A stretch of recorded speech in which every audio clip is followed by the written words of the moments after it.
Hi there, I'm Dr. Carol, and thanks for watching. I love answering your questions. A very common question I'm asked is from husbands and wives who are struggling with intimacy. Now you know that sex and intimacy are not exactly the same, but especially in a marriage with your spouse, if sex has become difficult, the whole topic of intimacy can become a very challenging and difficult one. Here's a couple representative questions and see if this may resonate with you. A lonely wife wrote, "Due to his health issues and medications he takes, my husband is unable to perform sexually. He has tried medications to help, but he experiences reactions from them. I would just like some intimacy. With him being unable to perform sexually, it's like he is even afraid to touch me romantically." And here's a frustrated husband. "I miss the physical intimacy in marriage. We are both in relatively good health, but sex became much too painful for my wife, so I gave up sex years ago. We are both a bit older, but I still have a desire for some physical intimacy." Well, if that's resonating at all with something going on in your marriage, I'd like to offer you some suggestions, some things that can help improve the physical connection between you. Number one, if you have not had a recent medical evaluation, please do so.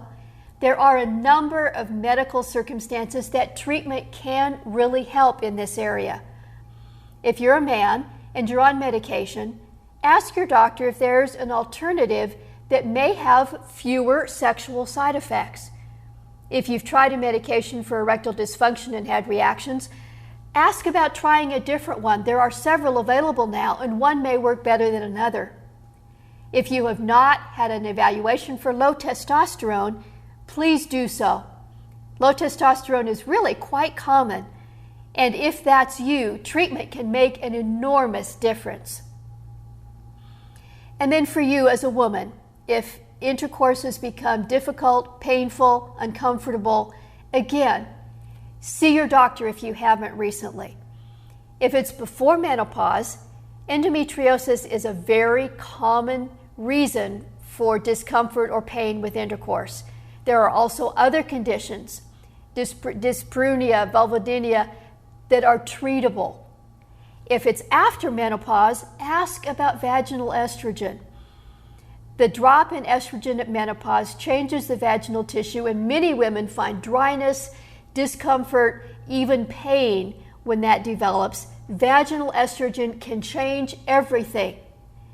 Some of those treatments may make intercourse possible and even very enjoyable again.